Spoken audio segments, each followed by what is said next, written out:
Hello students, మనం ఈరోజు functions చాప్టర్లో కొన్ని క్వశ్చన్స్ చూద్దాం.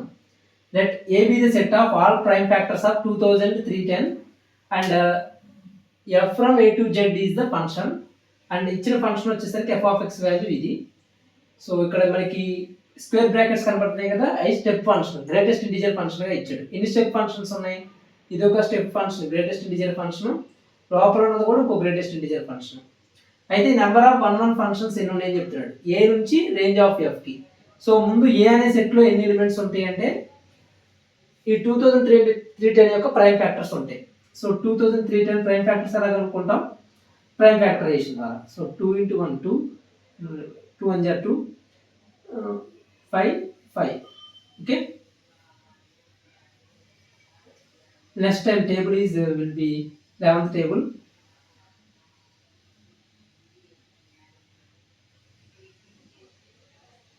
ఇదే కదా,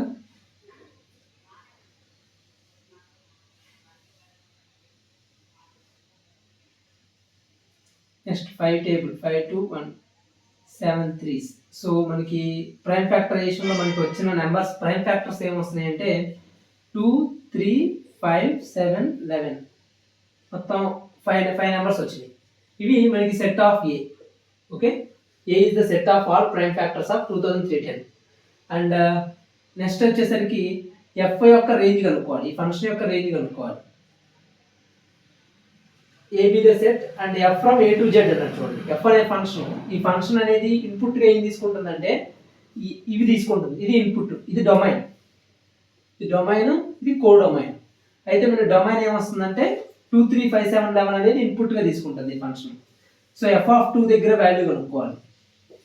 similarly F of 3, F of 5, F of 7, F of 11 ఇవి కనుక్కుంటే మనకేమొస్తుంది? ఎఫ్ యొక్క రేంజ్ వస్తుంది. వాటికి మనం ఫంక్షన్స్ కనుక్కోవాలి. సో ముందు ఎఫ్ ఆఫ్ 2 వాల్యూ ఏమవుతుందో చూద్దాం.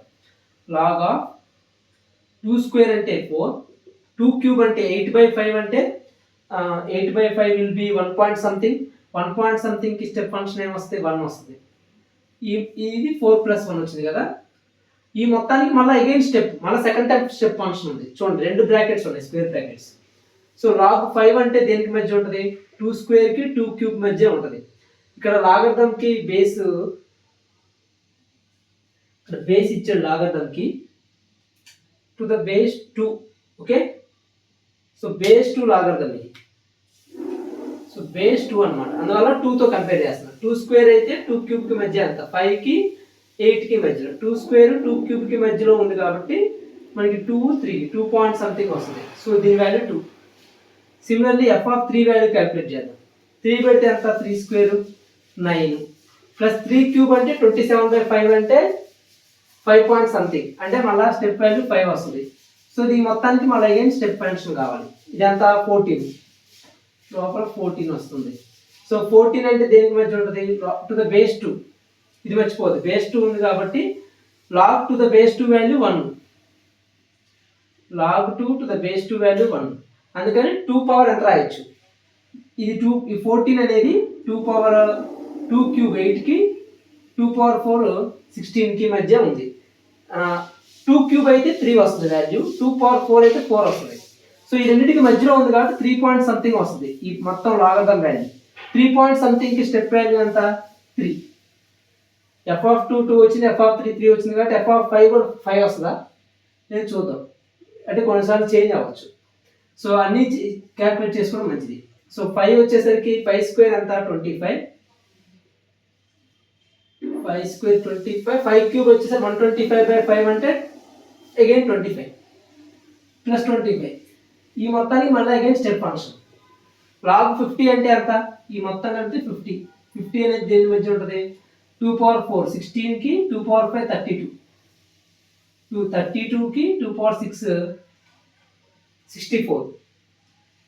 5కి 6కి మధ్యలో ఉంది ఈ పర్టికులర్ వాల్యూ 50 అనేది. 2 పవర్ 5కి 2 పవర్ 6కి అంటే టు బేస్ 2 కదా ఇది. సో 5 6కి మధ్యలో ఉంది కాబట్టి 5 పాయింట్ సంథింగ్ అంటే 5. తర్వాత 7 చూద్దాం. మనకి 5 కూడా 5 వచ్చింది, 2కి 2, 3కి 3, 5కి 5 వచ్చింది. మరి 7కి ఏమొస్తుందో చూద్దాం. సో లాగ్ ఆఫ్ 7² అంటే 49, 7 క్యూబ్ అంటే 343, 343/5 అంటే 5 6 30, 5 8 40, 68 పాయింట్ సంథింగ్, 68 పాయింట్ సంథింగ్కి స్టెప్ వాల్యూ ఎంత 68. సో ఈ మొత్తానికి లాగర్థం ఎంత వస్తుంది వాల్యూ 68 50 కదా. 67 50 అంటే 60 110 110 117 117 టు ద బేస్ 2. 117 అంటే దేని మధ్య ఉంటుంది 2 power 6 వచ్చేసరికి 30 64, 2 power 7 128 అంటే 64కి 128 మధ్యలో ఉంది కాబట్టి పర్టికులర్ వాల్యూ 6కి 7కి మధ్య ఉంటుంది. సో 6కి 7 కంటే దీని స్టెప్ వాల్యూ ఎంత వస్తుంది 6 పాయింట్ సంథింగ్ 6 వస్తుంది. సో 7 దగ్గర మాత్రం 6 వచ్చింది చూడండి, 7 రాదు 6 వచ్చింది. తర్వాత మనకి f(11) ఎంత వస్తుందో చెక్ చేద్దాం. f(11) అంటే log of 11 square 121 plus 11 cube అంటే 11 క్యూబ్ ఎంత 121 into 11/5. ఇది వచ్చేసరికి 121 121 1 3 3 13 31 1331/5 ఎంత 5 2 10 5 6 30 అలాగే 5 6 30. సో 266 పాయింట్ సంథింగ్ వస్తుంది. So 266 point something step value 266. ఈ మొత్తానికి అగైన్ మనం స్టెప్ వాల్యూ కనుక్కోవాలి. 260 360 380 387 టు ద బేస్ 2. సో ఈ మొత్తానికి స్టెప్ వాల్యూ ఎంత వస్తుంది 387 అంటే దేనికి మధ్య ఉన్నట్టు 2 power 5 2 power 9 వచ్చేసరికి 250 524 ఎంత ఉంటుంది కదా. 2 power ఎంత మనకి 128, 2 power 7 అయితే 128, 2 power 8 అయితే 256, 2 power 9 అయితే 512 కదా. సో మనకి 256కి 512కి మధ్యలో ఉంది. సో ఈ రెండింటికి మధ్యలో ఉందంటే 8కి 9కి మధ్యలో ఉన్నట్టు 2 power 8 2 power 9 అంటే 8 పాయింట్ సంథింగ్ వస్తుంది, అంటే 8 వస్తుంది. సో f(11) ఎంత వస్తుంది f(11) ఈక్వల్ టు 8 వస్తుంది. అదేనా కరెక్ట్గానే వచ్చిందా 2 power 8 2 power 387 కదా. 121 ఇది 266 387 అంటే 2 power 7 అయితే 128, 2 power 8 అయితే 256, 2 power 9 అయితే 512. సో 256కి 512కి మధ్యలో ఉంది కాబట్టి 8కి 9కి మధ్యలో ఉన్నట్టు. సో 8 పాయింట్ సంథింగ్ అంటే 8 వస్తాయి. సో మనకి రేంజ్ ఆఫ్ ఎఫ్ ఏమొచ్చిందో చూద్దాం. ఎఫ్ యొక్క రేంజ్ ఏమొచ్చిందంటే మనకి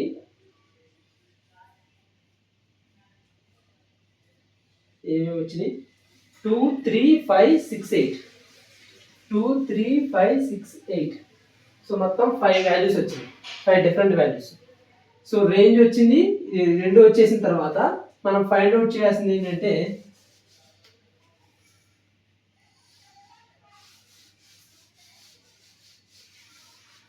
మనకి ఇన్పుట్ ఏమొచ్చింది, ఇన్పుట్ వచ్చేసరికి డొమైన్ వచ్చేసరికి 2 3 5 7 11 ఈ 5 నెంబర్స్ వచ్చినాయి. రేంజ్ వచ్చేసరికి 2 3 5 6 8 ఇలా వచ్చింది. So 1 functions from A to range of F 1 functions కావాలి. సో 2 3 5 7 11 2 3 5 6 8 ఇది రేంజ్. వీటికి మాత్రమే ఉంది. సో 2 అనేది 1 ఫంక్షన్స్ ఎన్ని అవుతాయి 2కి వచ్చేసరికి మనకి 5 ఉన్నాయి, 5 పాసిబిలిటీస్ ఉన్నాయి. 3కి వచ్చేసరికి 4 పాసిబిలిటీస్. 1 అంటే ఈ 2 ఏదైతే తీసుకుంటుందో ఇమేజ్గా అది తీసుకోవడానికి లేదు. సో 4 తర్వాత 3 తర్వాత 2 తర్వాత 1 అంటే 5 ఫ్యాక్టోరియల్ అంటే 120 ఉంటాయి. Number of 1 functions are 120. నిజానికి క్యాలిక్యులేట్ చేయాల్సిన అవసరం ఉందా అంటే నో నీడ్, అవసరం లేదు. ఎందుకంటే కానీ ఏంటంటే ఎందుకు క్యాలిక్యులేట్ చేస్తున్నాం అంటే సేమ్ వాల్యూ అని వస్తుందా లేదా అని చెప్పి. మనకి సాధారణంగా f(2) 3 వాల్యూస్ సంథింగ్ డిఫరెన్స్ వస్తున్నాయి అని చెప్పి అనిపిస్తే కనుక ఈ 5 వాల్యూస్కి 5 డిఫరెంట్ వాల్యూస్ వచ్చే అవకాశం ఉంది అనిపించినప్పుడు మనకి 5 factorial are the 1 functions. So అలా డైరెక్ట్గా కూడా మనం ట్రై చేయొచ్చు ఒక టైం లేకపోతే ఎక్కువ. ఓకే, నెక్స్ట్ క్వశ్చన్ చూద్దాం.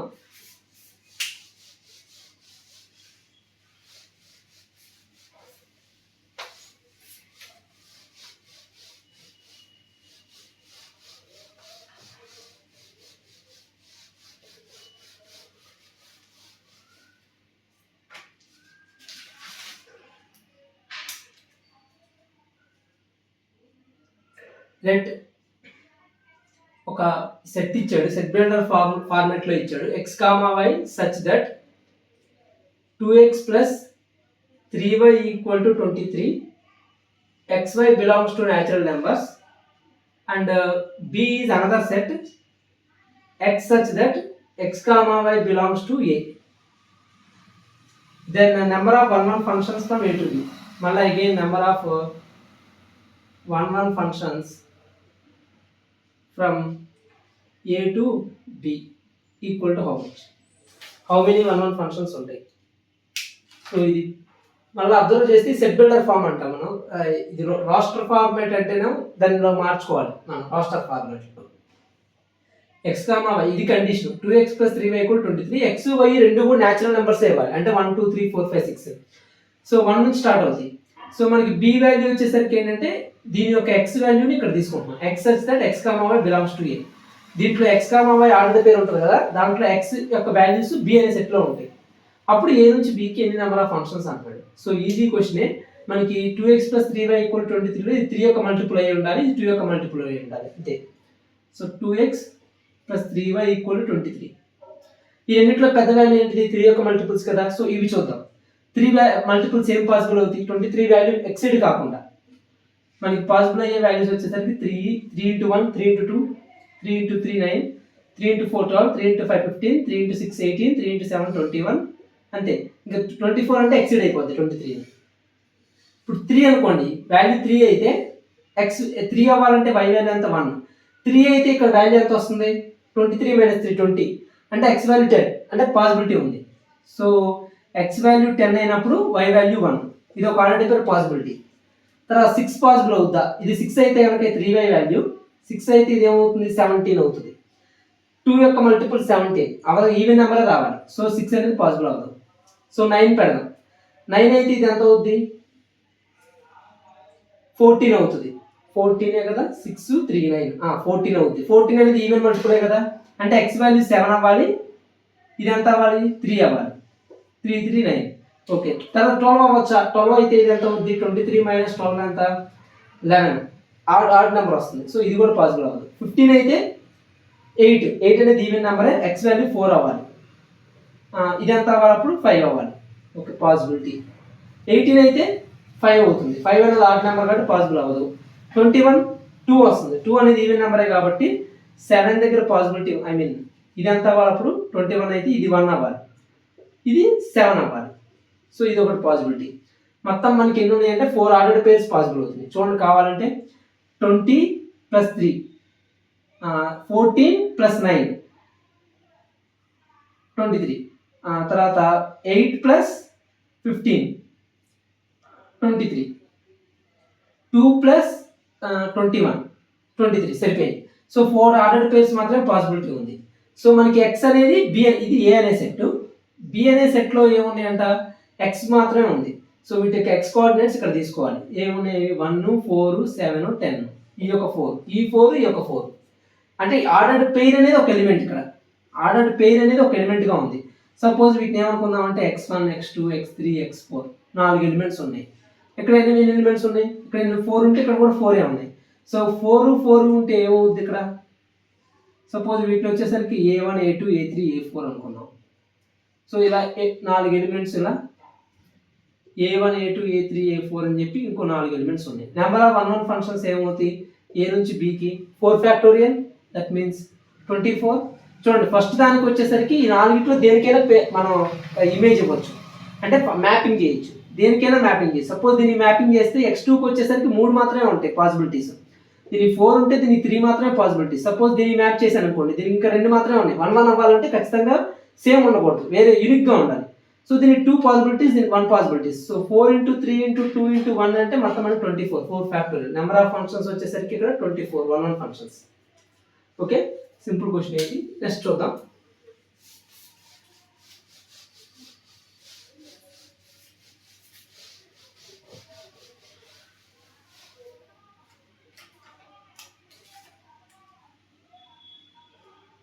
Let range of function, range of ఒక ఫంక్షన్ ఇచ్చాడు, f of x equal to 1/2 plus sin 3x plus cos 3x, sin 3x plus cos 3x, x belongs to real numbers, b closed interval a comma b, closed interval a comma b, if alpha beta respectively, if alpha and beta are respectively the am and gm of the am arithmetic mean and geometric mean of a and b, then alpha by beta equal to how much? Okay, ఈ question చూడగానే మనకి range అడుగుతున్నాడు. So మనకి argument same ఉంది, 3x ఉంది, అంటే sin x plus cos x యొక్క range ఏమవుతుంది? a cos x plus b sin x అయితే minus root of a square plus b square comma root of a square plus b square అనేది దాని యొక్క range. So sin 3x plus cos 3x యొక్క range ఏమవుతుంది? a value 1 b value 1. So minus root 2 to root 2 root of a square plus b square root of a square plus b square వేస్తే minus root 2 root 2 మధ్య range ఉంది. So ఈ మొత్తం value f of x యొక్క range ఏమవుతుంది అప్పుడు? 1/2 plus root 2 ఒకసారి, 1/2 minus root 2 ఒకసారి వస్తుంది. దీంట్లో ఏ వాల్యూ పెద్దది? ఇది వచ్చేసరికి చిన్న వాల్యూ, ఇది పెద్ద వాల్యూ, ఎందుకంటే డినామినేటర్ తక్కువ ఉంది కదా దీనికి. సో మనకి ఎలా రాస్తాం అప్పుడు? ఇది ఇలానే రాయాలి. So smaller value bigger value, అంతే కదా. ఇది మనకి రేంజ్. సో ఫంక్షన్ యొక్క రేంజ్ ఇది. సో రేంజ్ వచ్చేసింది. ఆల్ఫా రేంజ్ వచ్చేసరికి దీన్ని ఏమన్నా అంటే దీన్ని స్మాల్ ఏ దీన్ని స్మాల్ బి అన్నాడు. ఆల్ఫా బీటా అనేది అర్థమెటిక్ మీన్. ఆల్ఫా అంటే arithmetic mean, a plus b by 2, ఈ రెండింటి సమ్మేషన్ బై 2. సమ్ చేస్తే ఏమొస్తుంది? 1/2 plus root 2 plus 1/2 minus root 2 by 2. 2 minus root 2 plus 2 plus root 2, root 2 root cancel, 2 plus 2 4, 4 by ఇదంతా a plus b, a minus b, a square minus b square చేస్తే 4 minus 2 2, 2 into 2 4 అంటే 1. Alpha value 1. Beta value చూద్దాం. Beta అంటే ఏంటి? Geometric mean. Geometric mean అంటే ఈ రెండింటికి square root వేయాలి. So 1/2 plus root 2 into 1/2 minus root 2 ఏమొస్తుంది? 1/a plus b, a minus b. So 4 minus 2 2 అంటే 1/√2. Beta value 1/√2. So alpha by beta 1/1/√2. Root 2 పైకి వెళ్తుంది కదా. సో రూట్ 2 అనేది ఆన్సర్. సో దీని వాల్యూ ఎంత అంటే రూట్ 2. ఓకే, నెక్స్ట్ క్వశ్చన్ చూద్దాం.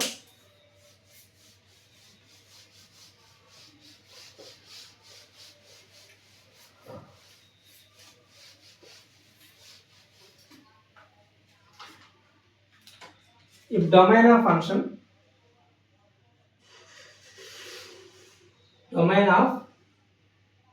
ఇచ్చాడు. ఫంక్షన్ వచ్చేసరికి f of x equal to sin inverse x minus 1 by 2x plus 3 is r minus alpha beta, then 12 alpha beta will be how much అంటాడు. Okay, ఇక్కడ observe చేస్తే ఈ function sine inverse function కి input ఏం తీసుకుంటుంది? Output వచ్చేసరికి closed interval -π/2 to -π/2. ఇది range. Input వచ్చేసరికి -1 to 1 ఉంటే రేంజ్ వచ్చేసరికి సైన్ ఇన్వర్స్ ఫంక్షన్ కి -π/2 to π/2. Principal domain, I mean principal యొక్క ఇన్పుట్, అవుట్పుట్ ఇది అలా వస్తుంది. ఇన్పుట్ ఇది వస్తుంది, -1 to 1 ఉండాలి. సో ఈ మొత్తం ఇన్పుట్ ఏదైతే ఉందో ఇది -1 కి 1 కి మధ్య ఇంటర్వెల్ లో ఉండాలి. So -1 less than or equal to x minus 1 by 2x plus 3 less than or equal to 1. First ఇది, తర్వాత ఇది, రెండింటిని సాల్వ్ చేస్తే మనకి దాని యొక్క డొమైన్ వస్తుంది. డొమైన్ రియల్ నెంబర్స్, ఇక్కడ r అంటే real numbers minus open interval alpha beta అన్నాడు. ఆల్ఫా బీటా వాల్యూ వచ్చేసి 12 ఆల్ఫా బీటా క్యాల్కులేట్ చేయాలి. సో ముందు ఇది తీసుకుందాం. 2x plus 3 ని క్రాస్ మల్టిప్లికేషన్ చేయాలి కాదు, ఎందుకని ఇక్కడ x అనేది పాజిటివా నెగిటివ్ మనకి తెలియదు. 2x plus 3 వాల్యూ ఒకవేళ నెగిటివ్ అయితే ఇన్ఈక్వాలిటీ చేంజ్ అవుతుంది, పాజిటివ్ అయితే చేంజ్ అవుతుంది. సో అది మనకి క్లారిటీ లేదు కాబట్టి 1 ఇటువైపు తీసుకురావాలి. ఇటువైపు తీసుకొస్తే ఏమవుతుంది? x minus 1 by 2x plus 3 minus 1 less than or equal to 0, x minus 1 minus 2x minus 3 by 2x plus 3 less than or equal to 0. మళ్ళీ దీన్ని జీరోతో 2x ప్లస్తో మల్టిప్లై చేయాలి కదా బోత్ సైడ్స్, ఎందుకని ఇది పాజిటివ్ నెగిటివ్ మనకి తెలియదు, సో మల్టిప్లై చేయకూడదు. So x minus 2x అంటే మైనస్ ఎక్స్, మైనస్ 1 మైనస్ 3 అంటే minus 4 by 2x plus 3 less than or equal to 0. అంతే కదా, minus 2x minus 3, so x minus 2x minus x minus 1 minus 3 minus 4. ఇప్పుడు మొత్తాన్ని equation మొత్తాన్ని మైనస్తో multiply చేస్తాం. x plus 4 by 2x plus 3 greater than or equal to 0. Equality change అవుతుంది నెగిటివ్తో multiply చేస్తే. So దీనికి సైన్ స్కీమ్ అప్లై చేద్దాం.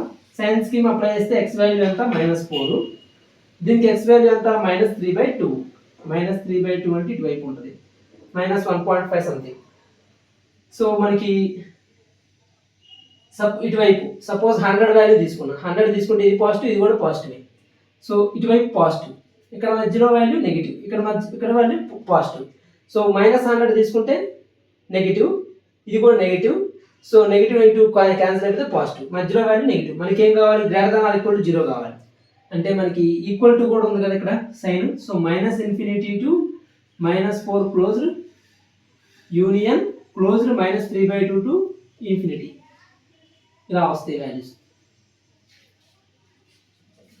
Okay, ఇలా ఇక్కడ ఇన్ఫినిటీ దగ్గర ఎప్పుడు కూడా మనకి ఓపెన్ ఇంటర్వెల్ ఉంటుంది. ఇన్ఫినిటీ అంటే మీనింగ్ ఏంటంటే to represent some very very large value ఈ సింబల్ ఉపయోగిస్తాం. మైనస్ ఇన్ఫినిటీ అనేది కూడా సింబలే, అది రియల్ నెంబర్ అయితే కాదు. Infinity is symbol but not a real number. Okay, next ఇప్పుడు ఈ ఈక్వాలిటీ చూద్దాం. So minus 1 less than or equal to this one. So minus 1 less than or equal to x minus 1 by 2x plus 3. This is less than or equal to, so x minus 1 by 2x plus 3 is greater than or equal to minus 1. దీని అర్థం ఇదే కదా. So ఇప్పుడు 2x plus 3తో multiply చేయొచ్చా, both sides చేయదు కాదు, ఎందుకంటే cross multiplication is not allowed because మనకి తెలియదు, we don't know the whether it is positive or negative అనేది 2x plus 3. సో మైనస్ 1 ఇది తీసుకురావాలి. So x minus 1 by 2x plus 3 plus 1 greater than or equal to 0. x minus 1 plus 2x plus 3, 2x plus 2x x 3x, 3 minus 1 2 by 2x plus 3 greater than or equal to 0. 1 into ఇది చేశాను 2x plus 3, 2x plus x 3x అవుతుంది, 3 minus 1 2. So ఈ రెండు వచ్చినాయి. మళ్ళీ sign scheme apply చేద్దాం. Sign scheme ప్రకారం x equal ఎంత మైనస్ 2/3, మైనస్ 2/3. ఇక్కడ x వచ్చేసరికి మైనస్ 3/2, మైనస్ 3/2. ఇది 0 సంథింగ్ నెగిటివ్, ఇది 1.5 సంథింగ్ నెగిటివ్. సో ఇది ఇటువైపు మోర్ నెగిటివ్ కాబట్టి ఇటువైపు లెఫ్ట్ హ్యాండ్ సైడ్ ఉంది. సో మనకి చూస్తే ఒక సపోజ్ 100 తీసుకున్నాను అనుకోండి, 100 అనే వాల్యూ ఇటువైపు తీసుకుంటే రైట్ హ్యాండ్ సైడ్ 300, ఇది 200 పాజిటివ్ ఇటువైపు, ఈ రెండింటికి మధ్యలో నెగిటివ్, ఇక్కడ మళ్ళీ అగైన్ పాజిటివ్. మైనస్ 100 తీసుకుంటే ఇది నెగిటివ్, ఇది కూడా నెగిటివే కదా, అప్పుడు నెగిటివ్ క్యాన్సిల్ అయితే పాజిటివ్ ఉంది. సో మనకి ఇంటర్వెల్ ఎక్కడ నుంచి ఎక్కడ వరకు ఉంది,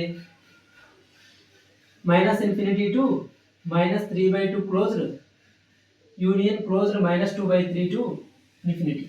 ఇప్పుడు ఈ రెండింటికి ఏం తీసుకోవాలి, అండ్ కాబట్టి ఇంటర్సెక్షన్ తీసుకుందాం. ఇంటర్సెక్షన్ తీసుకుంటే అంటే ఇది సాటిస్ఫై అవ్వాలి and this also should be satisfied. So and కాబట్టి రెండింటికి ఇంటర్సెక్షన్ తీసుకుంటే మైనస్ ఇన్ఫినిటీ నుంచి -4 అన్నాడు, ఇది -3/2 వరకు ఉన్నాడు. సో మోర్ నెగిటివ్ ఇది కదా, సో -4 వరకు ఉంటుంది. So minus infinity to -4 closed union -3/2 -2/3, ఇది -1.5 నుంచి వెళ్తుంది. ఇది వచ్చేసరికి -0.6. సో ఇక్కడ నుంచి ఉంటుంది ఇంటర్వెల్ -2/3 టు ఇన్ఫినిటీ. కరెక్టేనా? చూడండి, కావాలంటే ఇది ఇప్పుడు -4 అంటే ఎక్కడెక్కడో ఉంటుంది, -3/2 అంటే ఇక్కడ ఆల్రెడీ ఇక్కడ ఉంది.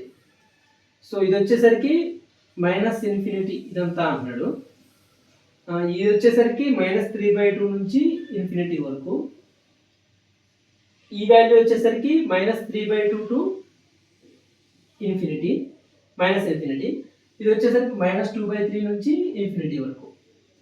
సో వీటన్నిటికీ ఇంటర్సెక్షన్ పాయింట్ ఎక్కడ ఉందంటే ఈ పర్టికులర్ పోర్షను, ఈ particular portion. So -infinity to -4 union -2/3 to infinity. Okay, ఇది లాస్ట్కి వచ్చే డొమైన్. డొమైన్లో మనకి దీన్ని ఎలా రాసుకోవచ్చు ఇంకో వేరే విధంగా అంటే కనుక మనకి -4కి -2/3కి మధ్యలో ఎలాంటి వాల్యూస్ మనం తీసుకోవాలి. ఈ రెండింటికి మధ్యలో ఉన్న వాల్యూస్ నాట్ అలౌడ్. సో దాన్ని ఎలా రాయొచ్చు, real numbers minus open interval -4 -2/3 allowed, but -4కి -2/3కి మధ్యలో ఉన్న వాల్యూస్ నాట్ అలౌడ్. సో -4 -2/3కి మధ్య వాల్యూస్ ఇలా రాసాం. సో వాటిని ఆల్ఫా బీటా అన్నాడు. ఇది ఆల్ఫా, ఇది బీటా. సో 12 ఆల్ఫా బీటా అడిగాడు. 12 ఇంటూ ఈ రెండు మల్టిప్లై చేస్తే ఎంత వస్తుంది, 8/3. So 32 is the answer. So answer is 32. Okay. Thank you very much.